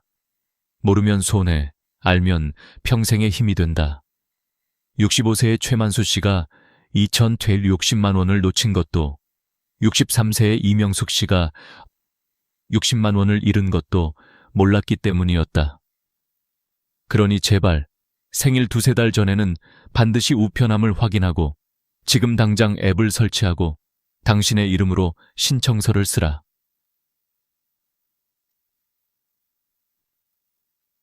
내가 방송을 마치며 늘 하는 말이 있다. 국민연금은 시혜가 아닙니다. 그건 당신이 평생 성실하게 살아온 증거입니다. 그러니 당당하게 받으세요. 그건 국가의 은혜가 아니라 당신이 쌓은 자격입니다. 오늘 영상이 당신의 마음에 작은 경각심이 되길 바랍니다. 그리고 당신의 부모님, 형제, 친구들에게도 꼭 전해주세요. 신청 안 하면 못 받습니다. 이 단순한 사실이 누군가의 2천만 원을 지켜줍니다. 다정한 노후가 당신의 행복한 내일을 응원합니다. 구독과 좋아요, 그리고 공유 한 번이 누군가의 인생을 바꿀 수 있습니다. 감사합니다. 전화가 끊긴 밤, 수화기 저편에서 딸의 차가운 목소리가 남기고 간 공기가 방 안에 길게 눌어붙어 있었다. 잔액 23천 원, 관리비 2달 체납, 병원 고지서가 아직 서랍에 그대로인 현실 앞에서 이순자. 나는 거울 속 내 얼굴을 오래 바라보았다. 언제 이렇게 주름이 깊어졌을까? 새벽 장사를 나가던 젊은 날의 손등은 어디로 갔을까? 평생 모은 성실이 왜 노년의 안도감으로 돌아오지 못했을까? 엄마, 우리도 정말 힘들어요. 그 말이 나쁘지 않다고 스스로를 다독였지만 진실은 심장을 조용히 긁었다. 나는 통장을 덮고 불을 끄려다 다시 켰다. 어둠은 더 큰 어둠을 낳으니까. 그날 밤 나는 내 삶을 덮고 있던 5겹의 무거운 이불을 확인하기로 마음먹었다. 체면 때문에 지출한 수많은 봉투들, 나중에로 미루어둔 저축과 건강, 외로움을 돈으로 달래던 저녁들, 자식이 있으니 괜찮을 거라는 달콤한 착각, 그리고 작은 돈은 의미 없다는 말까지. 어쩌면 빈곤은 한 번에 오지 않는다. 작은 새는 작고 보송한 구멍으로 들어온다. 그 새가 해마다 둥지를 틀면 어느 날 지붕이 주저앉는다. 나는 그 구멍의 이름을 알아보기로 한다. 계절은 가고 왔고 명절은 지나갔고 봉투는 늘었다. 어른인데 이 정도는. 남들 다 하는데 얘들 창피하면. 그 말들은 내 입에서 나왔지만 사실은 내 어깨를 내려앉히던 무게였다. 그 무게가 한 번도 의심받지 않았기에 더 위험했다. 나는 그날 밤 내 지출의 이유를 다시 썼다. 체면이라는 2글자를 지우고 형편이라는 2글자를 적었다. 어떤 사람들은 말한다. 늦었다고, 이 나이에 무엇을 바꾸냐고. 그러나 경험은 알려준다. 늦었다고 말하는 입술이야말로 내일을 훔치는 첫 도둑이라고. 지금 관절이 좀 아프고 기억이 가끔 흐려져도 마음이 결심하는 속도는 여전히 젊을 수 있다. 나는 의자 끄트머리에 앉아 종이에 이렇게 적었다. 오늘부터 5가지를 끊는다. 그리고 첫 줄에 이렇게 덧붙였다. 끊는다는 건 버리는 게 아니라 되찾는 것이다.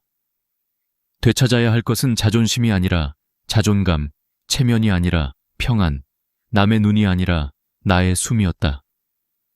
창밖에는 늦은 가을 바람이 불었다. 오래된 커튼이 흔들리고 싱크대 밑에서 묵직한 물소리가 똑똑 떨어졌다. 가난은 소리 없이 오지만 변화는 언제나 소리를 낸다. 연필 끝이 종이를 긁는 전진의 소리, 서랍을 열고 영수증을 모으는 움직임의 소리, 그리고 내 마음 어딘가가 이제 그만이라고 말하는 미세한 속삭임. 나는 결심을 실제로 만들기 위해 작게 움직였다. 지갑에서 카드를 꺼내어 노트 옆에 놓고 축의금 봉투가 든 서랍을 잠그고 내일 아침 동네 은행에 가서 자동이체 1만 원이라도 걸어두기로 했다.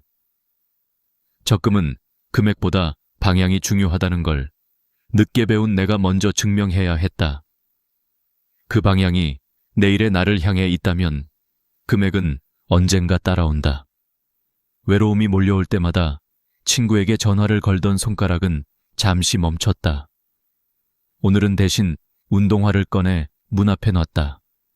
습관은 다음 행동의 문을 미리 열어두는 작은 준비에서 시작된다. 아침에 신발이 보이면 발은 변명보다 빠르게 움직인다. 내일 10분만 걷자.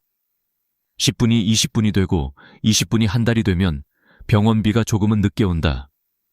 자식에게 기대던 마음을 내려놓는 연습도 그 자리에서 시작했다. 괜찮다. 엄마가 알아서 한다. 이 말을 머릿속에서 수십 번 되뇌었다. 효도는 자식의 몫이지만 존엄은 나의 몫이다. 나는 내 생활의 작은 수입원을 떠올렸다. 동네 슈퍼가 오전 타임 아르바이트를 구한다 했지.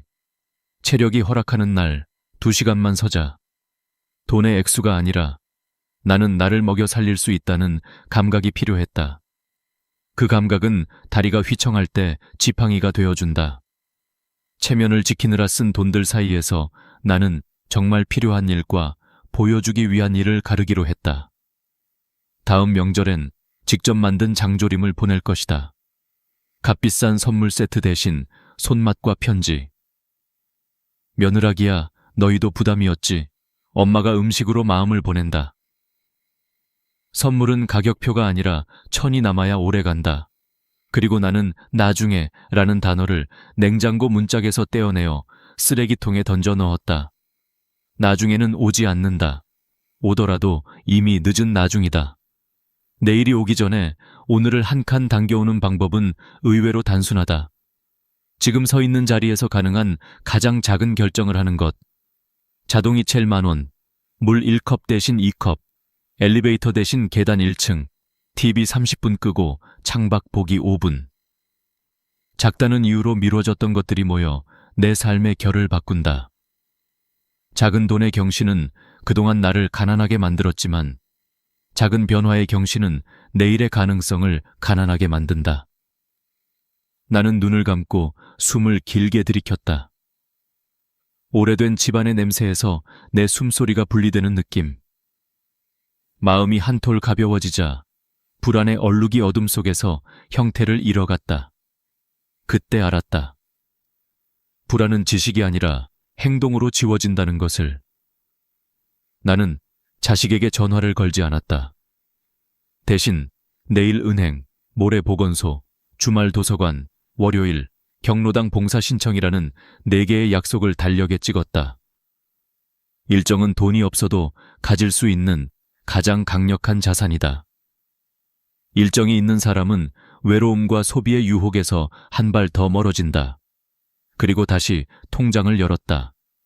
23천 원. 숫자는 변하지 않았지만 표정은 조금 바뀌었다. 부족을 직시한 사람의 표정, 그러나 등이 고다진 사람의 표정.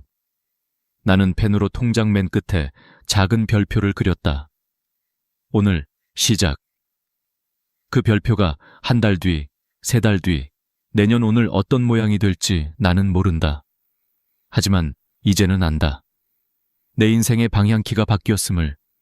체면에 바람이 불어도 나침반이 있는 배는 길을 잃지 않는다. 가난이 문을 두드려도 지키는 법을 아는 집은 쉽게 무너지지 않는다. 오늘 밤 끊긴 전화의 여운은 더 이상 상처가 아니라 출발선이었다.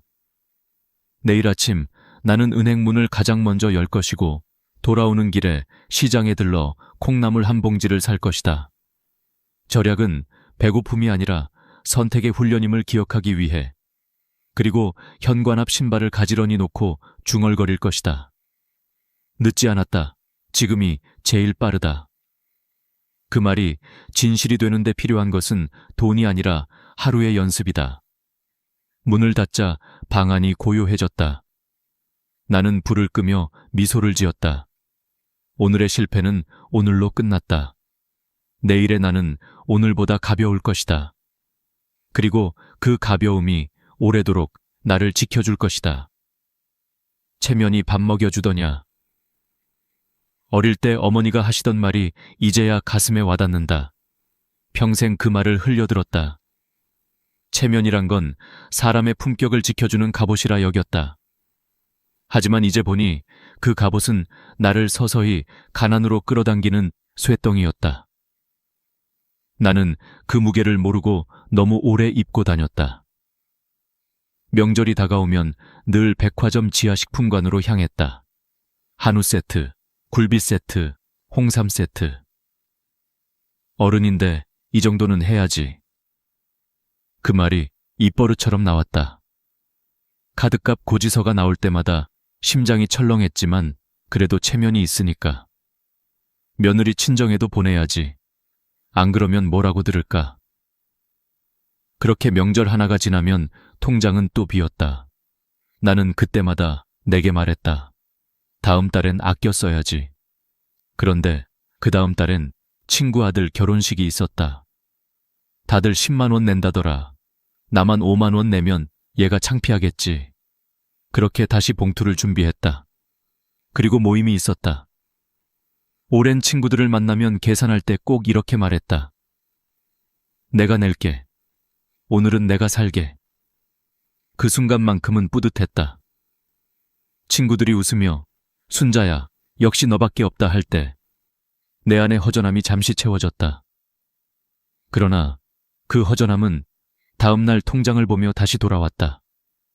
나중에 알았다. 그건 허영이 아니라 불안이었다.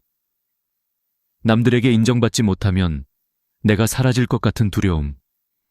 그래도 어른인데 남들이 뭐라고 할까? 그런 생각이 나를 묶었다. 그런데 그 남들은 지금 어디 있을까? 내가 결혼식 축의금 많이 냈던 사람들, 명절마다 선물 보냈던 사람들, 내 생일을 기억하는 사람은 한 명도 없다. 체면은 결국 나만 믿은 허상이었다. 진짜 체면은 돈으로 사는 게 아니라 자신을 아는 데서 시작된다는 걸 이제야 배운다.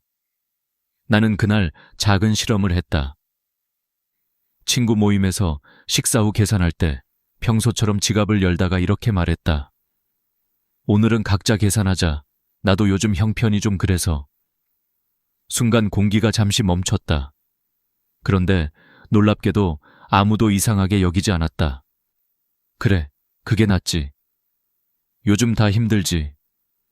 친구들은 자연스럽게 계산서를 나눠 들었다. 그날 집에 돌아오는 길, 이상하게 마음이 편했다. 눈치 보지 않아도 되는 자유, 그것이 돈보다 더 큰 부자감이었다. 체면 소비를 멈추면 처음엔 허전하다. 그 허전함은 마치 내게서 뭔가 중요한 걸 잃은 듯한 기분이다. 하지만 시간이 지나면 그 빈자리에 진짜 관계가 들어온다. 비싼 선물 대신 정성을 보낼 때 사람은 물건보다 마음을 기억한다. 작년 명절 나는 며느리에게 직접 만든 반찬을 보냈다. 장조림, 멸치볶음, 깍두기. 미안한데 큰 선물은 못 챙겼어. 대신 네가 좋아하는 반찬 만들었어. 그 말을 전하며 솔직히 불안했다. 혹시 섭섭해하면 어쩌지. 그런데 며느리에게서 전화가 왔다. 어머니, 너무 맛있어요. 사실 저희도 선물 주고받는 거 부담이었어요. 그 순간 마음 한쪽이 풀렸다. 진심이 통하면 체면은 필요 없다. 나는 이제야 깨달았다. 체면 소비는 결국 나를 지키기 위한 것이 아니라 남의 눈으로 나를 소비하는 것이었다. 진짜 품위는 돈으로 보여주는 게 아니라 내 형편을 솔직히 말할 수 있는 용기에서 나온다. 미안한데 이번에는 못 도와줄 것 같아. 요즘은 내가 좀 힘들어서. 이렇게 말할 수 있는 사람이 진짜 어른이다. 실제로 한국의 노후 파산 원인을 조사한 보고서가 있다. 65세 이상 파산자의 68%가 인간관계 유지비 때문에 재정이 무너졌다고 답했다. 명절 선물, 경조사비, 모임 비용이 대표적이었다. 평생 모은 돈이 사람들 사이에서 흩어졌다. 하지만 남은 건 관계가 아니라 고독이었다. 남들에게 잘 보이려는 그 마음이 결국 나를 더 외롭게 만든 것이다. 이제 나는 숫자를 다르게 본다. 명절 선물비 30만 원이면 국민연금 2개월치와 같다. 축의금 10만 원은 한 달 식비의 1/3이다. 체면이란 단어가 내 가계부에서 빠지자 숫자들이 현실로 바뀌었다. 나를 위한 돈, 건강을 위한 돈, 그리고 미래를 위한 돈이 다시 보이기 시작했다. 나는 더 이상 어른인데 이 정도는 이라는 말을 쓰지 않는다. 대신 이렇게 말한다. 내 나이에 맞게, 내 형편에 맞게. 그렇게 말할 수 있을 때 비로소 어른이 된다. 그리고 무엇보다 마음이 편하다. 그날 밤 나는 가계부 첫 페이지에 이렇게 적었다. 남의 눈보다 내 삶을 지키자. 체면은 내려놓고 평안을 입자.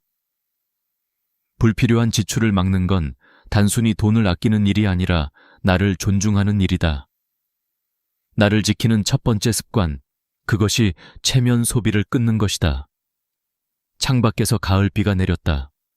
빗방울이 유리창을 두드리는 소리가 마치 내 마음을 씻어주는 듯했다.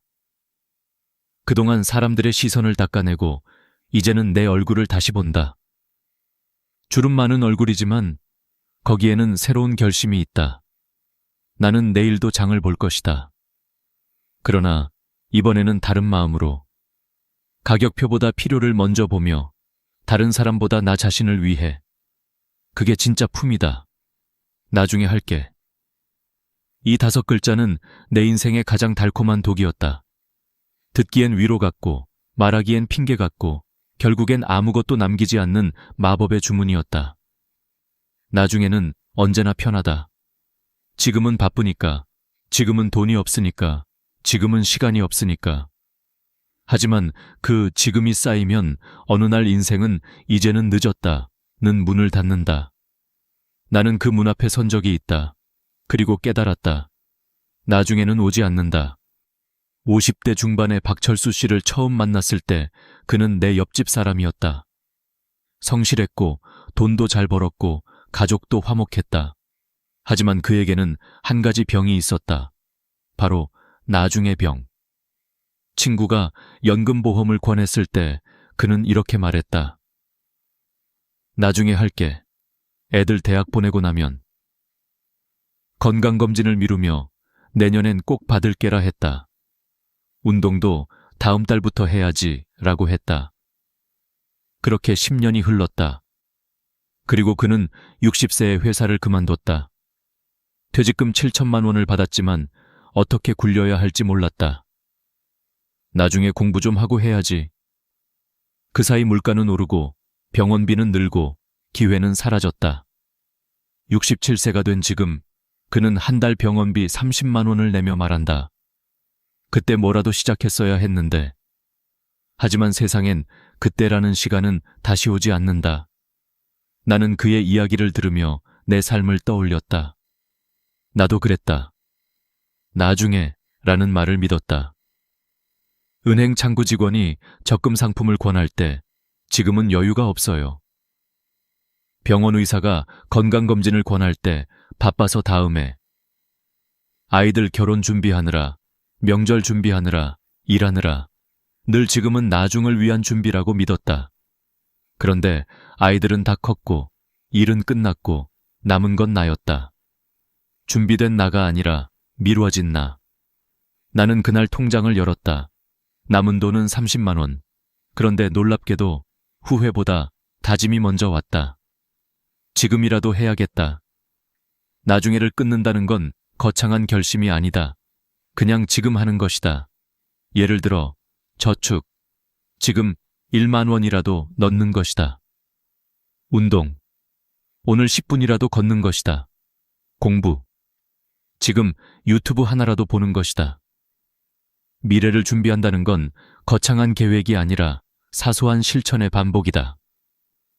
한국은행 통계에 따르면 50대에 노후 준비를 시작한 사람보다 60대에 시작한 사람의 평균 연금 수령액은 42% 낮다고 한다. 10년 늦으면 평생의 안정감이 절반으로 줄어드는 셈이다. 건강도 마찬가지다. 50대에 운동을 시작한 사람은 70대의 평균 의료비가 40% 적다. 몸과 돈은 같아졌다. 미루면 이자가 붙는다. 나는 나중에를 끊기 위해 나만의 의식을 만들었다. 매달 15일, 오늘 시작의 날. 그날은 무엇이든 새로 하나를 시작하는 날이다. 이번 달엔 자동이체 적금 1만 원을 걸었다. 다음 달엔 요가 수업을 등록했다. 그 다음 달엔 건강검진 예약을 했다. 작은 행동이지만 그 달력의 빨간 동그라미가 나를 바꿨다.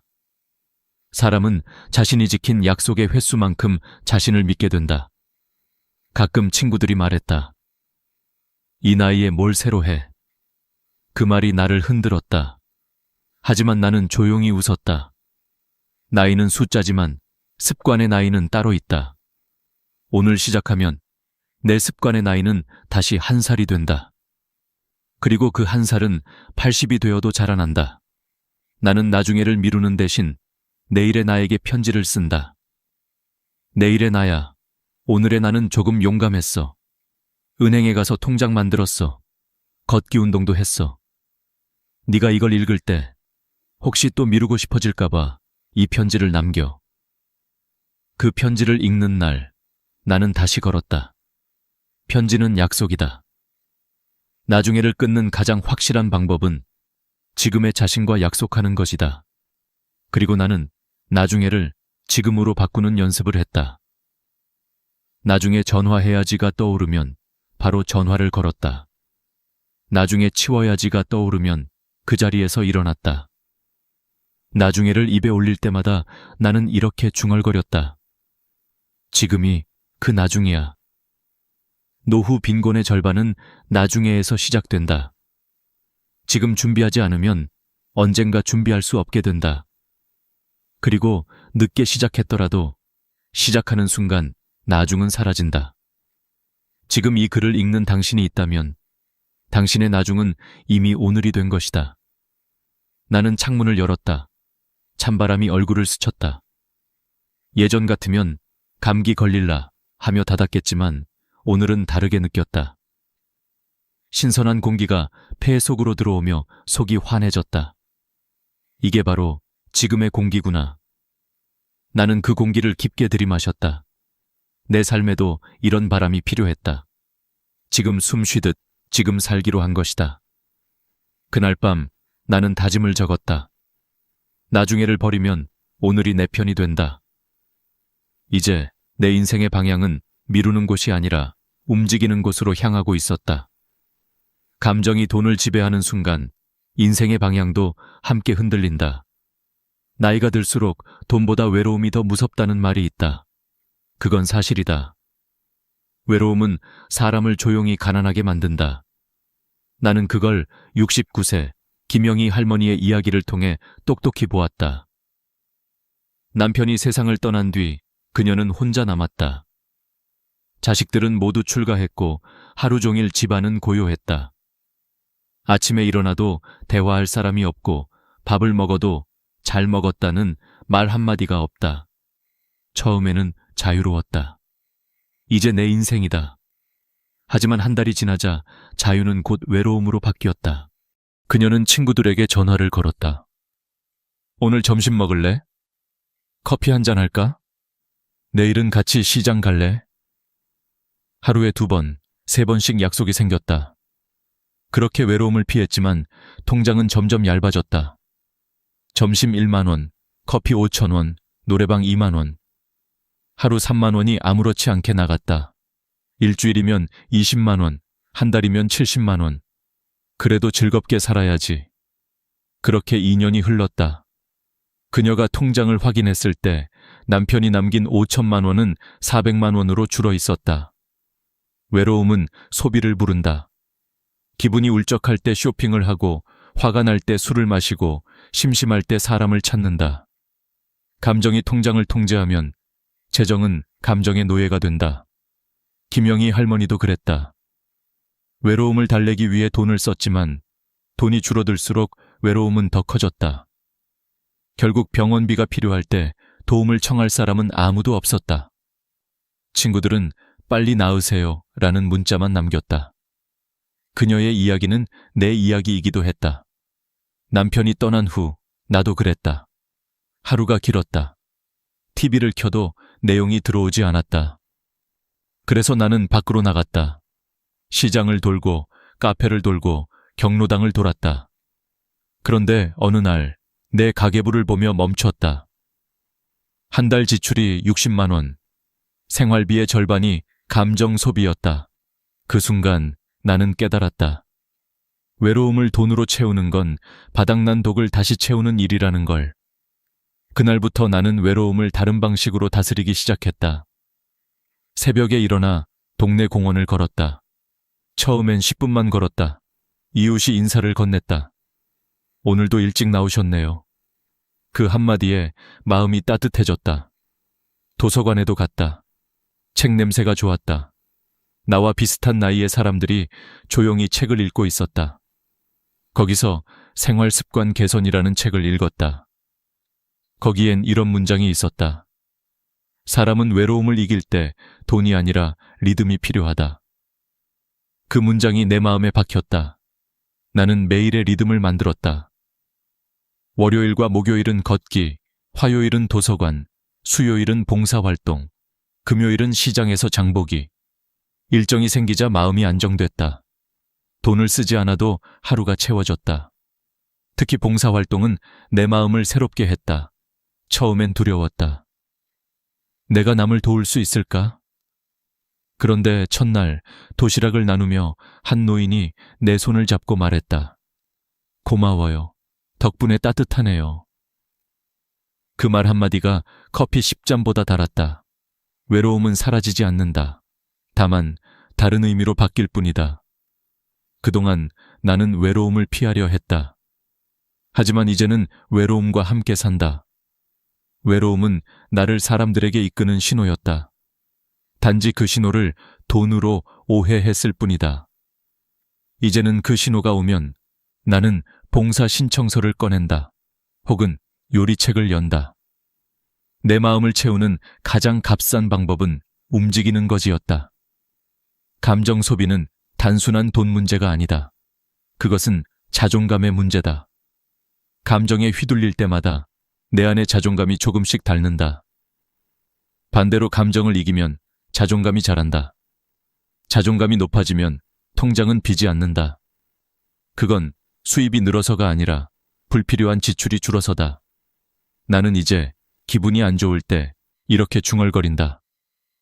오늘은 내가 나를 위로하자. 커피 대신 따뜻한 물을 끓이고 쇼핑 대신 일기를 쓴다. 일기장에 이런 문장을 썼다. 외로움은 나쁜 게 아니다. 나를 다시 사랑하라는 신호다. 감정이 날 흔들 때 나는 걷는다. 바람이 머리를 식히고 햇빛이 마음을 말려준다. 그렇게 걸으며 나는 마음속에서 돈보다 더 큰 부를 찾는다. 평안이라는 이름의 부자. 이제 나는 친구들에게 자주 연락하지 않는다. 하지만 필요한 사람들과는 꾸준히 만난다. 돈이 아닌 진심으로 이어진 관계는 오래 간다. 그리고 집에 돌아와 통장을 보면 마음이 편하다. 잔액이 늘어난 게 아니라 마음의 빚이 줄었기 때문이다. 외로움은 피할 수 없다. 그러나 그걸 돈으로 막을 필요는 없다. 나이가 들수록 돈보다 중요한 건 마음의 균형이다. 감정이 내 지갑을 지배할 때 삶은 불안해진다. 하지만 내가 감정을 다스릴 때 지갑도 마음도 평안해진다. 나는 오늘 일기 마지막 줄에 이렇게 적었다. 감정을 쓰면 돈이 줄고 감정을 다스리면 삶이 늘어난다. 그리고 작은 미소를 지었다. 외로움은 여전히 내 옆에 있지만 이제 그건 적이 아니라 친구다. 그 친구 덕분에 나는 오늘도 걷는다. 노년의 가장 큰 착각은 아직 괜찮다는 자기 위안이었다. 몸이 조금 아파도 그냥 나이 탓이지. 기억이 흐릿해져도 요즘 다 그렇다 하며 넘겼다. 하지만 그 작은 방심이 인생을 뒤흔든다는 사실을 나는 너무 늦게 알았다. 내 친구 정분자 씨는 72세, 평생 건강했다. 매일 새벽마다 걷고 밥도 규칙적으로 먹었다. 그런데 작년 가을 잠자던 중 갑자기 어지럼증을 느꼈다. 잠깐만 쉬면 괜찮겠지. 하지만 다음 날에도 증상은 나아지지 않았다. 병원에 가니 의사가 말했다. 고혈압이 심하네요. 당장 입원하셔야 합니다. 그녀는 놀랐다. 나는 멀쩡한데요? 그러나 CT 결과는 냉정했다. 뇌혈관이 좁아지고 있었다. 의사는 단호하게 말했다. 1년만 더 미뤘으면 큰일 날 뻔했습니다. 그녀는 입원 중에 내게 이런 말을 했다. 나도 늘 나중에 건강검진 받아야지 했거든. 그런데 나중에가 안 오는구나. 그 말을 듣는 순간 내 심장이 철렁했다. 나도 5년째 건강검진을 미루고 있었다. 그날 밤 나는 다짐했다. 건강을 빚으로 남기지 말자. 우리는 돈 빚은 무서워하지만 건강 빚은 무심히 쌓아간다. 그런데 그 빚이 가장 무섭다. 돈은 갚을 수 있지만 건강은 갚을 시간이 없다. 건강검진 예약을 하러 병원에 갔을 때 간호사가 물었다. 특별히 불편한 곳 있으세요? 나는 잠시 멈췄다가 대답했다. 지금은 없어요. 근데 나중엔 있을 것 같아요. 간호사는 미소를 지으며 말했다. 그게 바로 지금 오셔야 하는 이유예요. 그 말이 내 가슴에 꽂혔다. 한국보건사회연구원의 통계에 따르면 65세 이상 고령자 중 건강검진을 정기적으로 받는 사람은 27%에 불과하다. 나머지 73%는 몸이 괜찮아서, 귀찮아서, 돈이 아까워서 미룬다고 한다. 그러나 역설적이게도 이 73%가 병원비의 80%를 차지한다. 조기 발견의 기회를 잃으면 치료비가 5배로 늘어난다. 결국 미루는 습관이 병보다 더 큰 병을 만든다. 나도 그랬다. 평소에 운동하니까 괜찮겠지라며 스스로를 속였다. 하지만 검진 결과는 냉정했다. 콜레스테롤 수치가 기준보다 높았다. 의사는 말했다. 지금이라도 조심하시면 됩니다. 다행이었다. 그날 이후 나는 삶의 리듬을 완전히 바꿨다. 늦게 자던 습관을 버리고 매일 아침 6시에 일어나 30분씩 걷기 시작했다. 처음엔 힘들었다. 하지만 2주가 지나자 숨이 덜 찼고 한 달이 지나자 얼굴빛이 달라졌다. 건강은 결국 습관의 누적이었다. 약이 아니라 반복이 나를 살렸다. 그래서 나는 생활예금을 만들었다. 돈이 아니라 습관을 저축하는 통장이다. 거기엔 이렇게 적었다. 아침에 일어나면 물 한 잔, 30분 걷기, 염분 적게, 하루 한 번 웃기. 그 통장은 이자가 붙지 않지만 내 삶을 늘려주는 힘이 있었다. 가끔 친구들이 말했다. 이 나이에 뭐가 달라지겠어? 하지만 나는 웃었다. 바뀌는 건 나이보다 마음이야. 진짜 노화는 세포가 아니라 의지가 멈출 때 시작된다. 나는 병원 대기실에서 많은 사람을 보았다. 대부분 젊을 땐 괜찮았는데 라고 말했다. 그 말 속엔 후회가 가득했다. 우리는 언제나 건강할 때가 당연하다고 착각한다. 하지만 당연한 건 없다. 건강은 지켜야만 남는 유일한 자산이다. 그 후 나는 집안도 정리하기 시작했다. 약통을 열고 유통기한이 지난 약을 버렸다. 냉장고 속 오래된 반찬통도 버렸다. 건강은 음식과 환경에서 시작된다는 걸 배웠기 때문이다. 깨끗한 집은 깨끗한 몸을 만든다. 반찬통이 비워지자 마음도 가벼워졌다. 그리고 어느 날 나는 공원에서 노부부를 보았다. 두 사람은 천천히 걸으며 손을 꼭 잡고 있었다. 남편이 아내에게 말했다. 당신 덕분에 병원 가서 살았잖아. 아내가 웃으며 대답했다. 건강은 결국 사랑이야. 그 말을 듣는 순간 가슴이 뭉클했다. 건강은 자신을 위한 게 아니라 사랑하는 사람을 위한 약속이었다. 이제 나는 건강검진을 무서워하지 않는다. 오히려 감사하다. 그건 내 몸이 나에게 보내는 편지이기 때문이다. 나 아직 괜찮니? 그 편지에 대답하는 게 건강검진이다. 나는 오늘 일기 마지막 줄에 이렇게 적었다. 몸을 돌보는 건 생명을 사랑하는 예의다. 이제 나는 매년 내 몸에게 예의를 다하기로 했다. 그것이 돈보다 귀한 투자이며 가장 확실한 연금이기 때문이다. 인생의 마지막 정리는 물건이 아니라 마음이었다. 나이가 들수록 버리는 일보다 남겨두는 일이 더 어려워진다. 그러나 나는 깨달았다. 정리하지 않으면 삶은 나를 짓누른다. 그건 집안의 물건만이 아니라 관계와 후회, 그리고 미련까지 포함된다. 언젠가부터 내 집은 물건의 무덤 같아졌다.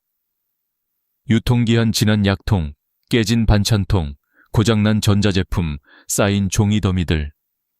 이 모든 것이 내 인생의 짐이 되어 있었다. 그런데 어느 날 그 짐을 정리하기 시작하자 놀라운 일이 일어났다. 마음이 가벼워진 것이다.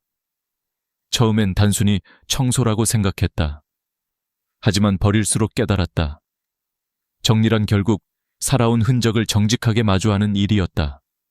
버릴 때마다 기억이 스쳤다. 오래된 사진을 버릴 때는 웃음과 눈물이 함께 났다. 낡은 옷을 버릴 때는 이 옷 입고 아들 결혼식 갔었지 라는 생각이 났다. 그러나 이상하게도 버리고 나면 후련했다. 과거를 버린 게 아니라 현재의 나를 찾아낸 느낌이었다. 이웃 박노인 씨는 나보다 5살 많았다. 어느 날 그가 말했다. 정리 안 하면 결국 자식들이 대신 정리한다. 그 말이 내 가슴을 쳤다. 그는 미리 집을 비웠다. 필요 없는 물건을 모두 버리고 남은 건 책 30권과 식탁 하나, 침대 하나뿐이었다. 이게 내 인생의 무게야. 그는 웃으며 말했다.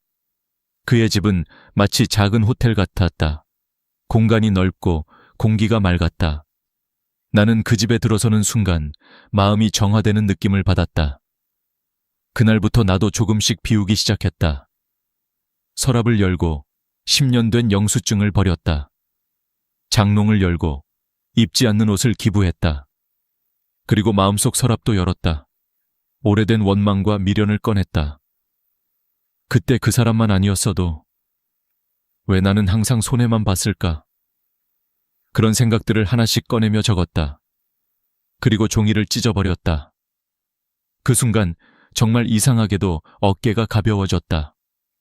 물건을 버리면 공간이 생기고 감정을 버리면 평화가 생겼다. 한국의 정리 전문가 박현주 씨는 이렇게 말했다. 집은 결국 마음의 거울이다. 어수선한 집엔 미뤄진 감정이 쌓인다. 그 말을 듣고 나는 집안을 둘러보았다. 구석마다 미뤄둔 감정이 숨어 있었다. 버리지 못한 물건들은 결국 버리지 못한 나의 마음이었다. 그래서 나는 버릴 때마다 스스로에게 물었다. 이건 정말 지금의 나에게 필요한가? 필요 없으면 과감히 버렸다. 그렇게 3개월이 지났다. 놀랍게도 내 집이 달라졌다. 거실 바닥이 보이고 주방이 빛났다. 하지만 가장 크게 달라진 건 내 마음이었다. 아침에 눈을 뜨면 답답하지 않았다. 공기가 다르게 느껴졌다. 깨끗한 공간은 생각을 맑게 하고 생각이 맑아지면 하루가 달라졌다. 정리는 단순히 청소가 아니라 인생을 새로 짓는 일이었다. 나는 이제 정리를 하나의 의식으로 삼았다. 매주 일요일 오후 음악을 틀고 서랍 하나를 정리한다. 손끝에 먼지가 묻을 때마다 지난 시간을 닦아내는 기분이다. 때로는 버리기 아까운 물건이 있다. 그럴 땐 사진을 찍고 고마웠어요 라고 인사한 후 버린다. 그 인사가 내 마음을 덜 아프게 한다. 정리는 죽음을 준비하는 일이 아니라 삶을 더 잘 살기 위한 연습이다. 내가 떠난 뒤 자식들이 내 물건을 치우며 눈물을 흘리기보다 내가 살아있을 때 내 손으로 내 인생을 정리하는 게 더 아름답다. 남은 물건보다 남은 사람이 더 소중하기 때문이다. 마지막으로 나는 서랍 안에 편지 한 장을 넣었다. 이 집을 정리하면서 배운 것은 버림은 끝이 아니라 시작이었다. 이제 남은 공간에는 내가 사랑하는 사람들과 평화가 머물기를. 그 편지를 넣고 서랍을 닫을 때 내 안에서도 하나의 문이 닫히고 또 다른 문이 열렸다. 정리는 결국 비움으로 채우는 예술이었다. 마지막으로 나는 여러분께 말하고 싶다. 지금 눈앞에 있는 물건 하나 버려보세요. 그건 단순한 청소가 아니라 새로운 인생의 시작입니다. 8가지를 다 버리지 못해도 괜찮아요. 오늘 단 한 가지만 비워도 내일의 공기는 달라질 겁니다. 이제 나의 집은 조용하다. 그러나 그 고요함 속에는 따뜻한 생기가 흐른다. 내 삶은 여전히 진행 중이고 나는 여전히 배우고 있다. 버릴수록 삶은 가벼워지고 가벼울수록 행복은 가까워진다. 나는 오늘 일기 마지막 줄에 이렇게 적었다. 정리는 끝이 아니라 내일을 위한 여백이다.